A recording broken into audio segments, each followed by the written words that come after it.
A sustained violent attack on the headquarters of the federal government Centers for Disease Control and Prevention. See all those little pockmarks, those little holes? Those are bullet holes in the CDC. The gunman reportedly tried to get into the CDC headquarters in Atlanta. Security guards turned him away. He then drove to a nearby business, a nearby pharmacy, and took up a shooting position there. The Associated Press reports today that the man fired more than 180 shots into the headquarters of the Centers for Disease Control. More than 180 shots fired. He was found with 5 guns, including 4 long guns, and bullets that he fired at the CDC broke at least 150 windows. The bullets pierced blast-resistant windows in multiple buildings and spat glass shards into multiple offices. 1 police officer was killed. The gunman died as well. It's not clear if he shot himself or was shot by law enforcement. It is a miracle, obviously, that CDC personnel other than the police officer protecting them were not killed. The head of the agency that includes the CDC, Donald Trump's health secretary, Robert F. Kennedy, posted this online after the shooting.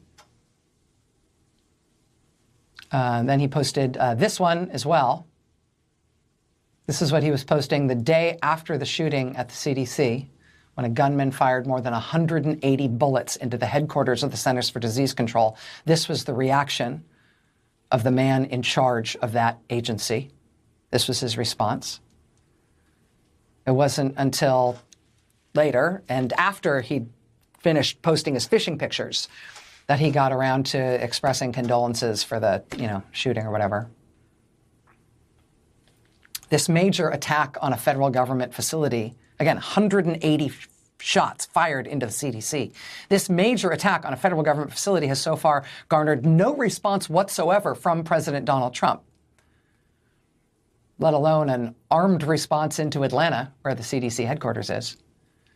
But he did send in the National Guard to Washington, D.C. today because tough on crime, you think? Maybe it's not about crime. Maybe it's not about defending the federal government from threats, right? Maybe it's not about that. Maybe it's not about crime. Maybe it's not about any other thing he might voice. Maybe it's what you can see with your own 2 eyes.